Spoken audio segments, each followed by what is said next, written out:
My leather comes from Kanu. Majority of my leather comes from Kanu. We work in two ways. First of all, we work in a sustainable way, which is, to me, the idea of sustainability is the only way that I believe anything can be done. Working with small tanneries who, are experimental. They use vegetable dyes because it's what they have available, and that works for me because it's better for the environment.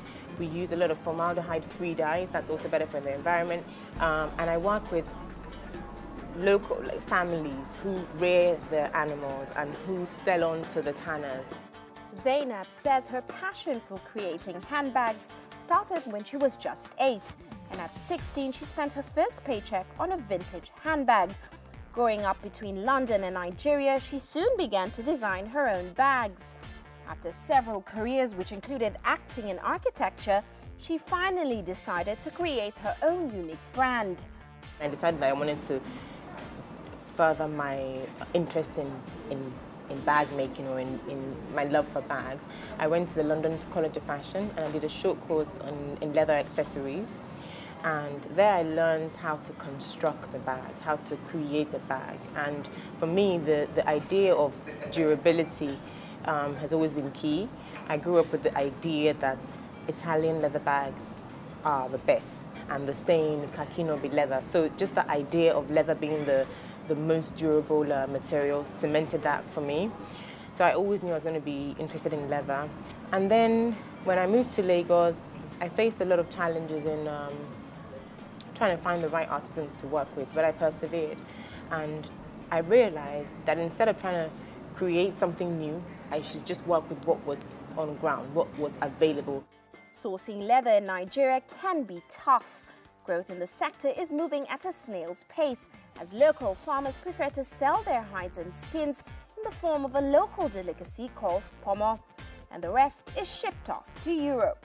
A lot of leather that we make in Nigeria is sold, is exported, but it's exported at a level where it's not quite finished.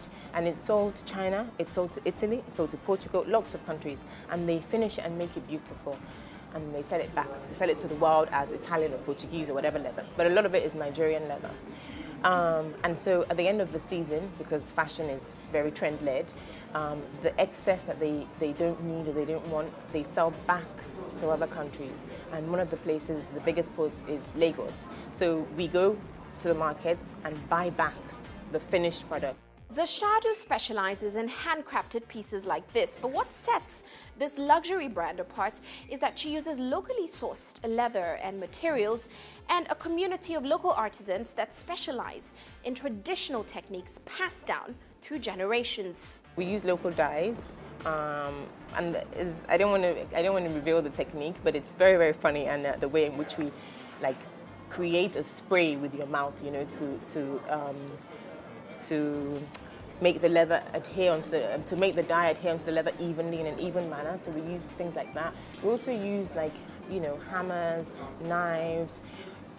Put it this way, we're very creative, and the obstacles that we face because of the types of machinery that we have available to us allow us to be more creative. In my course, I learned what specific tools to use in London, but in Lagos they use different tools. So instead of trying to turn them to use the right tools, I just worked with the tools that they had, and it works. So it made me have respect for an old age tradition, doing things the way that they've always done it. And so what I then had to do was come in as a designer and see how I could marry my own kind of contemporary ideas with something that already works. And that was really, that fed me, it made me respect it, it made me grow, it made me dream bigger.